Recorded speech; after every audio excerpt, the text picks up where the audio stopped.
जैसे कि हम लोग को पता है, हम लोग जो है इसरो के प्रीवियस ईयर क्वेश्चन पेपर का डिस्कशन कर रहे हैं और इस सीरीज का यह जो है चौथा वीडियो है। अगर आपने उन 3 वीडियो को नहीं देखा है जो पहले हो चुका है, तो इसका लिंक जो है नीचे डिस्क्रिप्शन में मिल जाएगा प्लेलिस्ट का, वहाँ से जाके आप जो है उन तीनों पेपर को देख सकते हैं।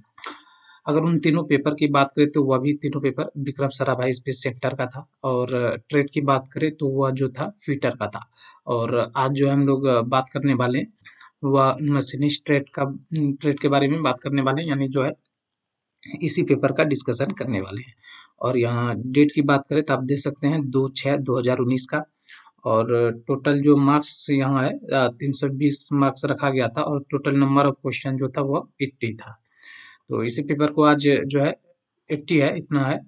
तो इसी पेपर को जो है आज डिस्कशन करने वाले हैं। तो चलिए, अगर आप इसका पीडीएफ लेना चाहते हैं, इसका भी लिंक नीचे जो है डिस्क्रिप्शन बॉक्स में मिल जाएगा।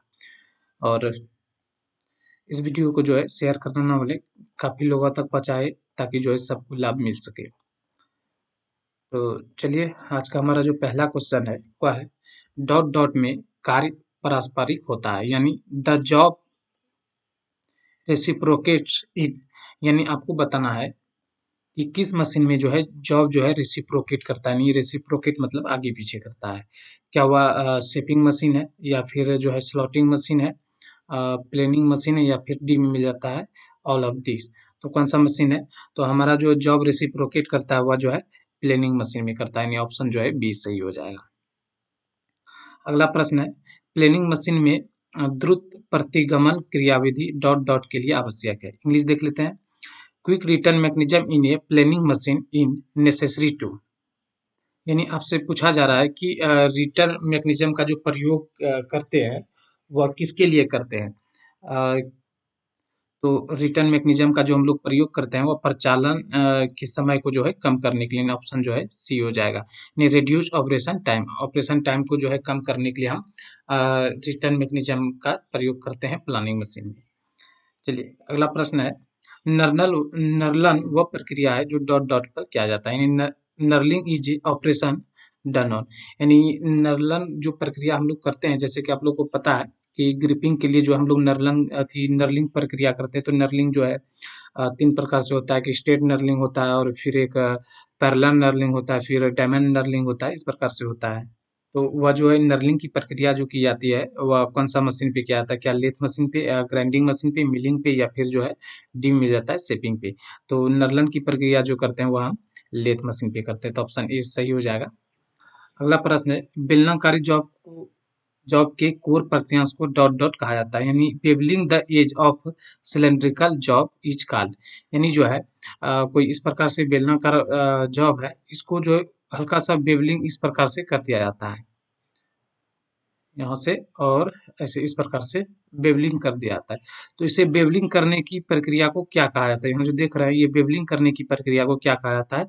तो इसे जो है चैम्फरिंग कहते हैं हम लोग, यानी बेवलिंग करने की प्रक्रिया जो सिलेंड्रिकल जॉब पर जो बेवलिंग किया जाता है उसे चैम्फरिंग कहते हैं। तो ऑप्शन डी सही हो जाएगा। अगला प्रश्न है इंजीनियर वाइज के आकार को डॉट डॉट के अनुसार विनिर्दिष्ट किया जाता है। The size of an engineer vice is specified according to the, यानी जो इंजीनियर वाइज की साइज को किससे निर्देशित किया जाता है? क्या जो है हम जॉ हनु की लंबाई, length of the movable job, या फिर बी में मिलता है विथ ऑफ द जॉब। तो हम जबड़े की चौड़ाई से जो है इंजीनियर वाइज को स्पेसिफाइड करते हैं, तो ऑप्शन जो है बी ही सही हो जाएगा। अगला प्रश्न है निम्नलिखित में कौन घर्षण प्रक्रिया का लाभ नहीं है? यानी आपको बताना which one of the following is not an advantage of a grinding process, यानी ग्राइंडिंग प्रोसेस से जो है इसका एडवांटेज क्या नहीं है, यानी क्या लाभ नहीं है? क्या वह उष्मा उपचरित घटकों की घर्षित किया जा सकता है, यानी हीट रीड जो है कंपोनेंट्स कैन बी ग्राउंड, तो ये प्रक्रिया जो है हम ग्राइंडिंग के द्वारा प्राप्त कर सकते हैं, यानी जो है यह जो है एक इससे बोल सकते हैं कि ये लाभ के रूप में है। उसके बाद डी मिलता है प्रोड्यूस एक्सटर्नली स्मूथ सरफेस, जी हाँ, ग्राइंडिंग के द्वारा जो है स्मूथ सरफेस बना सकते हैं। उसके बाद फिर सी मिलता है heavy volume of material can be remove, क्या इसके द्वारा जो है हम अधिक से अधिक मटेरियल को रिमूव कर सकते हैं? तो नहीं, इसके द्वारा जो है हम अधिक मटेरियल को रिमूव नहीं कर सकते। जैसे कि पता है आप लोग को ग्राइंडिंग मिल में जो छोटे-छोटे कटिंग एज होते हैं, तो ये जो है छोटे-छोटे कण के रूप में जो है इसके चिप तो नहीं निकलते, छोटे-छोटे कण के रूप में निकलते हैं, यानी इससे जो है हेवी मटेरियल को हम रिमूव नहीं कर सकते। तो ऑप्शन ये गलत है, तो इसलिए पूछा कि कौन जो है लाभ नहीं है, तो इसका ये जो है ग्राइंडिंग मशीन का लाभ नहीं है, तो ऑप्शन जो है सी हो जाएगा। अगला प्रश्न है, धातु कर्तन प्रचालन में डॉट डॉट के मशीनिंग के दौरान असंतत चिप उत्पन्न होते हैं, यानी आपको बताना है वो कौन सा जो है मेटल है जिसके द्वारा हम कोई मशीनिंग ऑपरेशन करते हैं, तो उसमें जो क्या होता है कि डिसकंटिन्यूअस चिप निकलता है। नहीं, डिसकंटिन्यूअस चिप हमें कहाँ प्राप्त होता है, वह जो है भंगूर मेटल में, और करली चिप हमें जो है जो डक्टाइल मेटल है वहाँ से करली चिप मिलता है। तो यहाँ डिसकंटिन्यूअस चिप पूछा है, तो ये जो है हमारा भंगूर पदार्थ से प्राप्त होता है, यानी ब्रिटल मटेरियल से। अगला प्रश्न है, जिग वह युक्ति है जिसे डॉट डॉट के लिए उपयोग किया जाता है, यानी जिग का जो प्रयोग हम लोग करते हैं, a jig is device used for, यानी जिग का जो प्रयोग करते हैं वो किसके लिए करते हैं? क्या वस्तु पकड़ने के लिए, कला वस्तु को ढीला करने के लिए, कला वस्तु को पकड़ने और औजार को मार्ग निर्देशित करने के लिए, या फिर डी में मिल जाता है औजार को कसने के लिए। तो देखिए, जिग का जो हम प्रयोग करते हैं ऑप्शन सी सही हो जाएगा, यानी कला वस्तु को पकड़ने और औजार को मार्गदर्शित करने के लिए। Holding the work piece and guide the tool, यानी जो है ये जॉब को होल्ड करता है और तथा टूल को गाइड करता है, इसके लिए हम जिग का प्रयोग करते हैं। तो ऑप्शन सी जो है सही हो जाएगा। अगला प्रश्न है, एक पृष्ठ का आरे का मान संदर्भ से है, यानी जो है Ra value of a surface refer to, यानी जो आरे मान का संदर्भ है जो किससे है, तो इसका जो वैल्यू है रफनेस ऑफ सरफेस, यानी पृष्ठ की जो है रुक्षता से है, यानी रफनेस ऑफ सरफेस जो है आरे मान रफनेस, यानी जो रफनेस को दर्शाते हैं वो आरे मान में दर्शाते हैं। तो जो नो का आंसर सही हो जाएगा वह सी हो जाएगा। चलिए अगला प्रश्न देखते हैं। अगला प्रश्न है,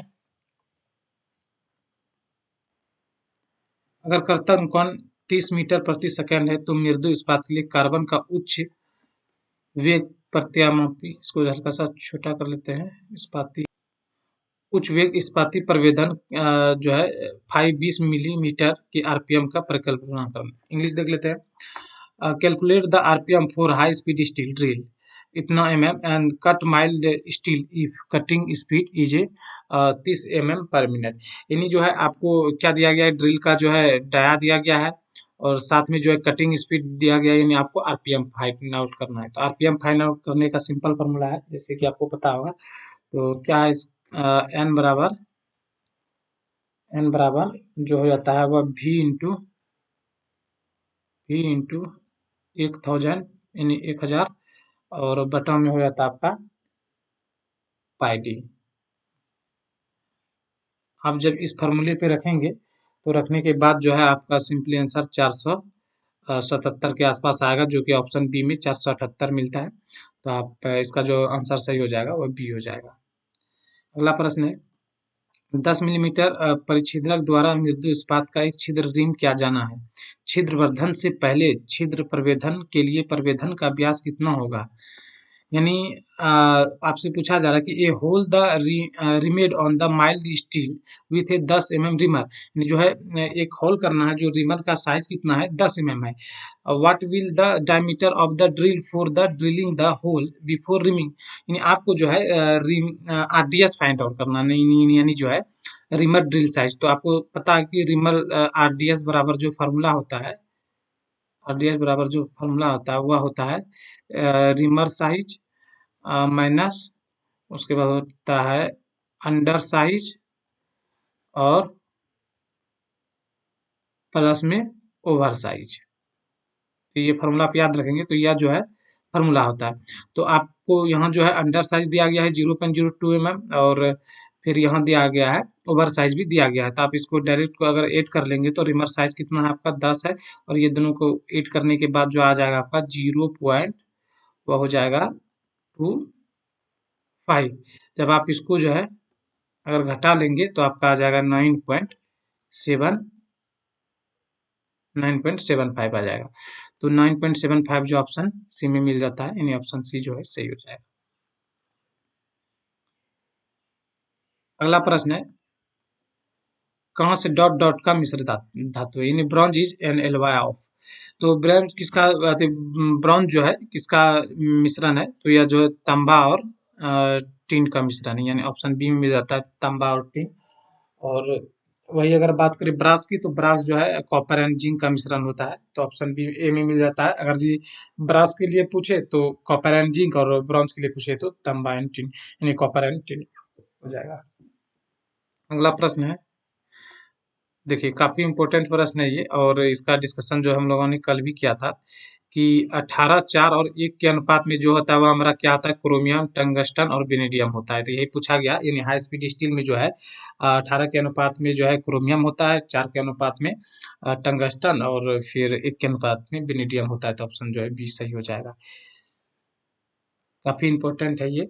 मशीन औजारों को अग्रपेच डॉट डॉट से बनाए जाते हैं, यानी lead screw of machine tools are made of, यानी जो है जो लीड स्क्रू में जो थ्रेड कटा होता है वो कौन सा थ्रेड कटा होता है, इनकी कौन सा चूड़ी से बना होता है, तो वह एकमी थ्रेड का बना होता है, यानी ऑप्शन बी हो जाएगा क्लियर।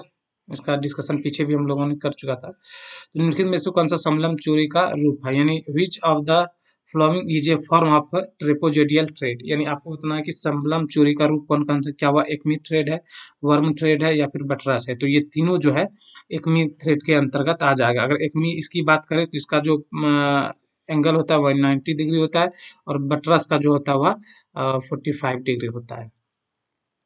चलिए अगला देखते हैं प्रश्न। अगला प्रश्न है, effective diameter of thread can be A measured using, यानी जो है चूड़ी के जो है प्रभावी व्यास को, इन इफेक्टिव डायमीटर को जो है किससे मापते हैं, क्या वह स्क्रू थ्रेड माइक्रोमीटर के द्वारा, थ्री वायर मेथड के द्वारा, या फिर जो है selection of best wire method के द्वारा। तो हम जो है इफेक्टिव डायमीटर को इन तीनों के द्वारा माप सकते हैं। तो ऑप्शन जो है डी सही हो जाएगा, उपयुक्त सभी। अगला प्रश्न है, सीन चक्र के पृष्ठ से अवरोध व कुंठित अवघर्षी कणों को हटाने को कहते हैं। चलिए इंग्लिश देख लेते हैं। Removing removal of a close and the blunt abrasive grain from the surface of the grinding wheel is noise, यानी आपको बताना है कि जब हम ग्राइंडिंग करते हैं तो ग्राइंडिंग में क्या होता है कि छोटे छोटे कण के रूप में जो है हमारे व्हील में जो है कुछ ऐसे ऐसे धातु फंस जाते हैं। तो इस धातु को जो है दूर करने के लिए जो है इसको जो अपघर्षी कणों को जो हटाने के लिए जो प्रयोग करते हैं, किसका प्रयोग करते हैं, तो वह ड्रेसिंग का करते हैं। और जब ये कण जो है इसमें एब्रेसिव कण जो है फंस जाते हैं दांतों में, तो इस यह जो होता है यह हमारा कहलाता है लोडिंग कहलाता है, ठीक। और लोडिंग को जो है दूर करने के लिए हम प्रयोग करते हैं ग्लेजिंग का, ड्रेसिंग का। तो ऑप्शन जो है बी सही होगा। माइक्रोन में ग्रेड N1 का रुक्षता का मान क्या होगा, यानी आपको बताना है N1 का जो है रफनेस वैल्यू क्या होगा। The roughness value are a value of grade N1, तो इसका जो हो जाएगा वो 0.02 mm हो जाएगा।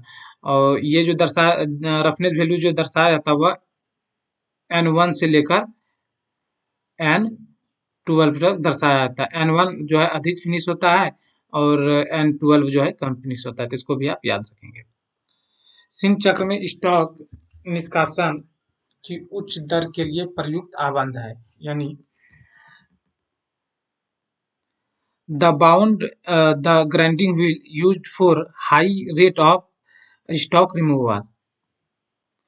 पता है कि ग्राइंडिंग व्हील में जो है हम कौन सा बाउंड का प्रयोग करते हैं जो कि हाई रिमूवल मतलब अधिक से अधिक जो रिमूव भी करता है मेटल को, और साथ में जो है उच्च फिनिशिंग भी देता है। तो यह जो है हमारा विट्रीफाइड बाउंड होता है, ऑप्शन ए में मिल जाता है विट्रीफाइड बाउंड, तो ये सही होगा। अगला प्रश्न है जो है संचित प्लास्टिक के प्रवेधन के लिए अनुयोजक प्रवेधन बिंदु कौन है। Nida recommended drill point angle for the drilling mould plastic is, यानी जो है प्लास्टिक की करतब के लिए जो हम ड्रिल का जो पॉइंट एंगल रखते हैं वो कितना रखते हैं, तो वह जो है 80 डिग्री रखते हैं, यानी प्लास्टिक के लिए। और प्लास्टिक के लिए हो गया, और बेकेलाइट और हार्ड रबर के लिए जो है हम लोग 80 डिग्री रखते हैं। अगर जनरल पर्पस के लिए पूछे कि ऐसे कि अगर कोई मेटल नहीं दिया रहा है कि जनरल पर्पस के लिए ऐसे कि ये ड्रिल का जो पॉइंट एंगल रखते हैं वो कितना रखते हैं, तो वह जो है उस टाइम जो रखते हैं 118 डिग्री रखते हैं। और ऐसे 18 डिग्री के लिए माइल्ड स्टील और ग्रे कास्ट आयरन के लिए भी रखते हैं, और जनरल पर्पस के लिए अगर पूछा जाए तो यह 118 डिग्री होगा। और बात करें 140 का, तो 140 का जो है स्टेनलेस स्टील और जो है फोर्ज स्टील के लिए रखते हैं। वही 130 डिग्री जो है ड्रिल का पॉइंट एंगल रखते हैं, या जो है कास्ट स्टील के लिए रखते हैं। किसके लिए रखते हैं? या जो है कास्ट स्टील के लिए रखते हैं 130 डिग्री। और जो है 90 डिग्री रखते हैं एल्युमिनियम के लिए, एल्युमिनियम के लिए, टिन के लिए, और जो है हार्डवुड के लिए 90 डिग्री रखते हैं। और कॉपर के लिए जो रखते हैं पॉइंट एंगल ड्रिल का, वो रखते हैं 100। तो ये काफी इंपॉर्टेंट है। उम्मीद है कि सारे ऑप्शन को मैंने क्लियर कर दिया। चलिए अगला प्रश्न देखते हैं। एक शेपर का निम्नलिखित में से कौन सा भाग वापसी स्ट्रोक में औजार को ऊपर उठाने में मदद करता है? यानी which of the following part is shaper help of lift the tool in return stroke. यानी दो रिटर्न स्ट्रोक में जो है स्ट्रोक में जो औजार को ऊपर उठाने का काम करता है वो कौन करता है? हमारा शेपर में क्लेपर बॉक्स करता है। यानी जो ऑप्शन बी सही रहेगा। अगला प्रश्न है, एक खांचा अपृथन औजार का अंतःस्पर्शी कोण क्या है? The end clearance angle of a slotter parting tool. यानी जो है स्लॉटर पार्टिंग टूल के लिए जो इंड पॉइंट एंगल रखते हैं वो कितना रखते हैं? वो 10 डिग्री रखते हैं। ये भी क्लियर होना चाहिए। अगला, एक साधारण प्रयोजन मानक परिवेधन का बिंदु कोण क्या है? यानी a point angle of a general purpose drill is. यानी जो जनरल पर्पस के लिए, जैसे कि मैंने पीछे बताया कि जनरल पर्पस के लिए हम लोग ड्रिल का पॉइंट एंगल रखते हैं 118 डिग्री रखते हैं।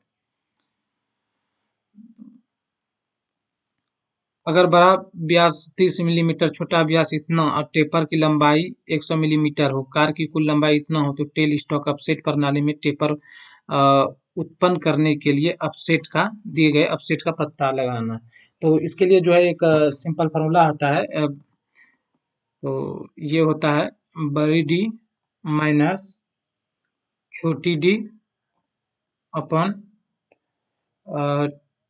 2L और इनटू में जो होता है बड़े एल। तो आप सिंपली इस फार्मूले पे रख देंगे तो आपका जो है आंसर निकल के आ जाएगा। तो यहाँ रख देते हैं 30 और 26 इसमें माइनस करेंगे तो यह आप निकल के आ जाएगा 4। और यहाँ जो है छोटी एल, छोटी लंबाई जो 100 है, इसको गुना करेंगे 2 से तो यह आ जाएगा 200। और फिर जो है यहाँ बड़ी एल 200 दिया हुआ है, इसको यहाँ रख देंगे 200, तो ये 200 से ये 200 कट जाएगा तो सिंपली आपका कितना निकल के आ जाएगा? 4 आ जाएगा। तो इसको याद रखेंगे। अगला है find the change gears. Change gears require the cut 3 mm pitch on the job a lathe having a lead screw of 6 mm pitch. तो आप इसे फाइंड आउट कर लेंगे तो सिंपली आपका ये आंसर निकल के आ जाएगा। अगला है helix angle of the thread is given by. यानी जो है दिए गए में इसमें हेलिक्स एंगल को कौन दर्शाता है? तो ऑप्शन ए में मिल जाता है tan इनवर्स लीड अपन जो है पाई। यानी ऑप्शन ए ही सही हो जाएगा। निम्नलिखित में से किस आकार की सहिष्णुता की श्रेणी के अधीन विचार किया जाता है? तो यह जो है आपका आंसर फ्लैटनेस हो जाएगा, यानी ऑप्शन सी हो जाएगा। एक पदार्थ की प्रत्यास्थता को डॉट डॉट में अभिव्यक्त किया जाता है। यानी modulus of A elasticity of the material is expressed in. यानी जो है एक पदार्थ की प्रत्यास्थता को किसमें जो है व्यक्त किया जाता है? तो 1 न्यूटन पर मीटर स्क्वायर में व्यक्त किया जाता है। ऑप्शन ए में मिल जाता है न्यूटन पर मीटर स्क्वायर। तो ये सही हो जाएगा। अगला है स्ट्रोक की लंबाई L और प्रति मिनट कर्तन स्ट्रोक की संख्या n है, तो m वेग अनुपात से 7 जो है शेपर का कर्तन वेग का पता लगाने का सूत्र क्या है? तो इसका जो सिंपली आपका फॉर्मूला है यह होता है NL, उसके बाद ब्रैकेट में 1 प्लस छोटी m बाय 1000। तो ये जो मिल जाता है आपको ऑप्शन बी में मिल जाता है, यानी ऑप्शन बी जो है सही हो जाएगा। अगला प्रश्न है भारी आर्य उद्धारण के लिए उपयुक्त बेयरिंग है। यानी bearing suitable for heavy radial load. तो हेवी रेडियल लोड के लिए जो बेयरिंग का प्रयोग करते हैं वहाँ रोलर बेयरिंग का प्रयोग करते हैं। ऑप्शन डी में मिल जाता है रोलर बेयरिंग। रोलर बेयरिंग जो है सही हो जाएगा। अगला है पिच वृत्त तथा टिप वृत्त के बीच की त्रिज्यीय दूरी को डॉट डॉट कहा जाता है। यानी the radial distance between the pitch circle and the tip clearance is called. यानी जो है पिच सर्कल और जो टिप सर्कल के बीच की दूरी, जो त्रिज्यीय दूरी होता है उसे कहते हैं एडेंडम। यानी एडेंडम जो है ऑप्शन बी में मिल जाता है, इसे एडेंडम कहते हैं। अगला प्रश्न है, एक बंधक पर 8.8 के शीर्ष चिन्हन के लिए जो है तनन सामर्थ्य कितना होगा? तो यह जो है 800 MPa हो जाएगा इसका आंसर। अगला है, the specification of hammer is stated by its, यानी जो है हैमर का स्पेसिफिकेशन कैसे किया जाता है? तो उसके भार और पिन के आकार पे किया जाता है। तो ऑप्शन ए में मिल जाता है पिन के आकार पे और वजन यानी भार के आकार पे किया जाता है। निम्नलिखित में से कौन सा एक अचिप नॉन चिप निष्कासन प्रक्रिया है? Which of the following is non chip removal process? इनमें से कौन सा जो है एक नॉन चिप रिमूवल प्रोसेस है? तो लेथ पर कटाई हो जाएगा, यानी ऑप्शन ए हो जाएगा। एक मानक मोस्ट टेपर में शामिल कौन है? तो कितना होता है? 3 डिग्री होता है, पता होगा। नर्ल के ग्रेड का संदर्भ किससे है? यानी grade of a knurl refer to. तो इसका नर्ल के ग्रेड का संदर्भ किससे है? तो नर्ल के हिस्से है, ऑप्शन डी में मिल जाता है। मिलियन औजार का वर्धित रेखन कौन? Dot dot increase the rake angle of a milling tool, यानी कहा जा रहा है कि मिलिंग टूल में जो है रेक एंगल बढ़ने से क्या होगा उस टाइम? तो जब मिलिंग में जो है रेक कॉल इंक्रीज होगा तो उस टाइम जो है कर्तन दक्षता को बढ़ावा मिलता है, यानी इंक्रीज कटिंग एफिशिएंसी, यानी ऑप्शन जो है यही सही हो जाएगा। अगला है, छिद्र के व्यास के जांच के लिए प्रयुक्त गेज है, यानी जो है छिद्र का व्यास जांचने के लिए हम किस गेज का प्रयोग करते हैं? तो छिद्र का व्यास जांचने के लिए जो है वहाँ प्लग गेज का प्रयोग करते हैं। अगर फिलर गेज की बात करें तो दो मेटिंग्स पार्ट के बीच क्लियरेंस को जांच करने के लिए वहाँ फिलर गेज का प्रयोग करते हैं। रिंग गेज जो है बाहरी थ्रेड के जांच के लिए रिंग गेज का प्रयोग करते हैं। सीट की जो है थिकनेस वगैरह जांचने के लिए जो है वहाँ वायर गेज का प्रयोग करते हैं। तो यहाँ आपसे पूछा गया है for checking diameter of hole the gauge used, यानी जो है होल का जो है जांचने के लिए, छिद्र का व्यास जांचने के लिए तो वहां जो है प्लग गेज का प्रयोग करते हैं। अगला प्रश्न है, मृदु पदार्थ की कर्तन के लिए हेक्सा ब्लेड की सबसे उपयुक्त पिच है, यानी जो है माइल्ड स्टील को काटना है तो वहाँ किस प्रकार की हेक्सा ब्लेड का पिच का उपयोग करेंगे? तो वहाँ जो है हम 1.8 मिलीमीटर वाला हेक्सा ब्लेड का प्रयोग करें, और वही पतली और थिन शीट को काटने के लिए जो है हम 0.8 मिलीमीटर का प्रयोग करेंगे। तो ऑप्शन यहाँ जो पूछा गया क्वेश्चन में वह पूछा गया कि माइल्ड स्टील के लिए, तो माइल्ड स्टील के लिए जो माइल्ड स्टील और सॉलिड ब्रास के लिए जो 1.8 mm वाला प्रयोग करते हैं।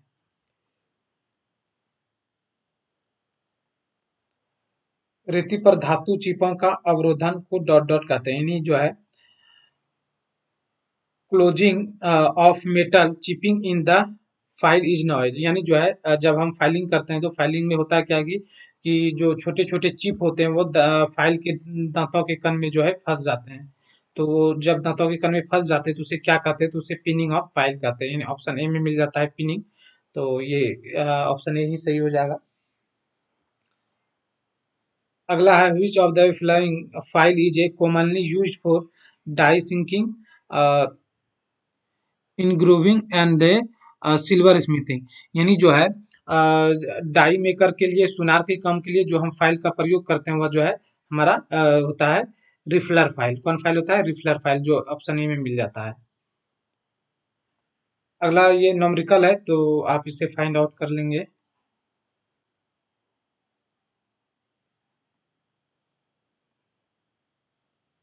यहाँ मैथ का क्वेश्चन मिल जाता है तो निकाल लेंगे इसे।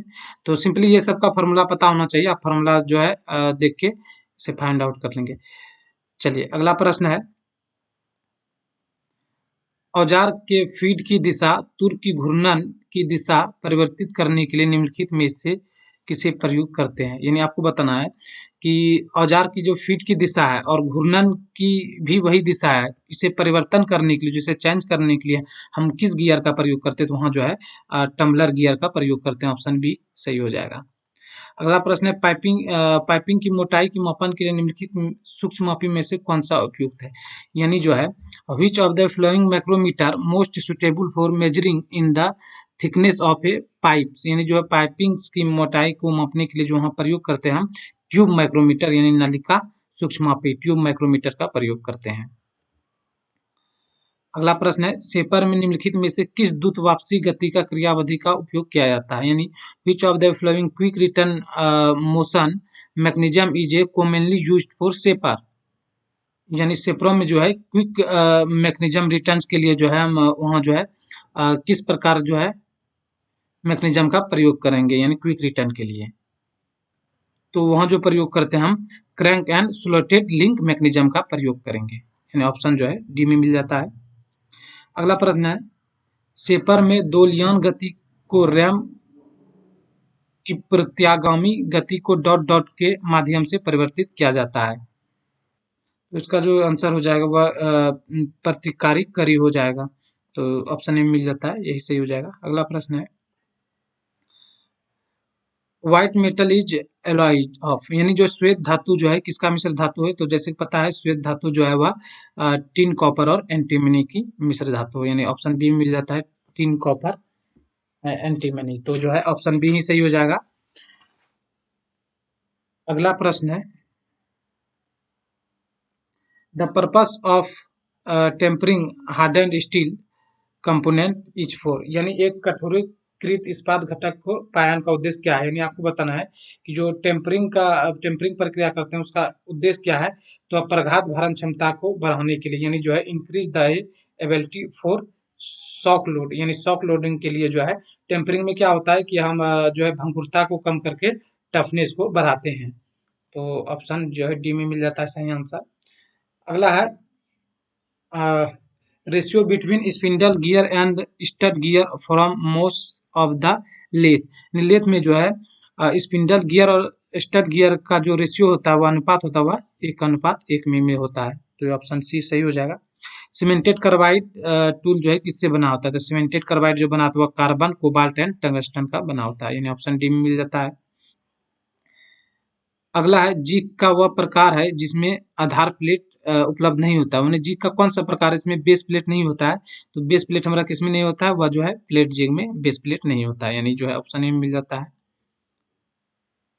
विभिन्न पिचों की नर्लन प्रत्यारोपों को निम्नलिखित में से किस प्रकार औजार की परिधानी में उत्पन्न किया जा सकता है, यानी जो हम लोग जो नर्लन की प्रक्रिया करते हैं तो वहाँ वो जो है प्रक्रिया कहाँ करते हैं, तो इसका ऑप्शन बी हो जाएगा revolving head tool holder, revolving head tool holder में जो है नर्लन की प्रक्रिया को करते हैं, ऑप्शन बी में मिल जाता है। अगला है, मशीन शॉप में उपयोग किए जाने वाले व्यावहार्य प्रवेधन साधारणतः डॉट डॉट से बनाए जाते हैं, the twist drill used a machine shop are you usually, यानी बोल रहा है कि ट्विस्ट ड्रिल का प्रयोग जो है मशीन शॉप में किया जाता है, तो ये किसके बने होते हैं, क्या यह मध्य कार्बन स्टील ये या फिर जो है मिल जाता है high carbon steel, high speed steel या फिर लो कार्बन स्टील, तो हम लोग जो ट्विस्ट ड्रिल को बनाते हैं वह जो है जो बना होता है वह जो है हाई स्पीड स्टील का बना होता है, अगर हाई स्पीड स्टील ऑप्शन में नहीं रहे तो जो है हाई कार्बन स्टील की ओर जा सकते हैं। अगला प्रश्न है, गुणधर्म के कारण एक पदार्थ धनतारण लोटन आदि से सभी दिशाओं में अस्थायी रूप से विस्तार बिना समीकरण के लिए किया जा सकता है, यानी आपसे पूछा गया है कि धातु का वह कौन सा गुणधर्म है जिसके कारण जो है उसे किसी भी दिशा में फैला सकते हैं, तो यह हमारा क्या हो जाए, यानी सीट के रूप में बदलने की बात हो रही है, तो यह जो है हमारा आघात वर्णता यानी मेलिबियलिटी होना चाहिए, यानी ऑप्शन ए में मिल जाता है। और टफनेस की बात करें जहां हम कोई इस पे ऑपरेशन करते हैं या खुरचने संबंधी का विरोध करता है तो यह हमारा टफनेस हो जाता है, और डक्टिलिटी जिसका जो है तन्यता यानी जिसका हम खींच के वायर यानी तार बना सकते हैं वो हमारा जो है डक्टिलिटी के अंतर्गत आता है, तो ये सब सारे जो है मैकेनिकल प्रॉपर्टी के अंतर्गत आता है। द टॉलरेंस साइज जो है 40/6 G6 रिप्रेजेंट, यानी बताया जा रहा है कि यह जो दिया गया है टॉलरेंस साइज G6 ये किसको रिप्रेजेंट करता है, तो ऑप्शन बी में मिल जाता है shaft with basic size of 40 mm, यानी जो शाफ्ट का जो साइज है वह 40 mm, जैसे कि देख सकते हैं ये शाफ्ट बेसिक सिस्टम है, क्योंकि छोटी जी है तो छोटी जी किसके लिए हम शाफ्ट के लिए प्रयोग करते हैं और बड़ी जी को होल बेसिक सिस्टम के लिए प्रयोग करते हैं, तो ऑप्शन बी मिल जाता है सही आंसर। आकार और उसके संगत मूल्य आकार के बीच की बीजगणितीय अंतर को क्या कहा जाता है, तो उसे जो है विचलन कहते हैं, यानी डाइविएशन कहते हैं। अगला प्रश्न है, the slaughter used for precision work is, यानी जो प्रिसीजन वर्क के लिए जो है किस स्लॉटर का प्रयोग करते हैं, तो वहाँ जो है टूल रूम स्लॉटर का प्रयोग करते हैं, ऑप्शन सी में मिल जाता है टूल रूम, यही सही हो जाएगा। अगला प्रश्न है, the specification of the shaper is determined by, यानी जो है शेपर का जो स्पेसिफिकेशन दिया जाता है, यानी उसे उसे कैसे निर्दिष्ट किया जाता है, तो उसे रैम का स्ट्रोक के द्वारा निर्दिष्ट किया जाता है, यानी जो ऑप्शन बी में मिल जाता है यह जो है सही हो जाएगा।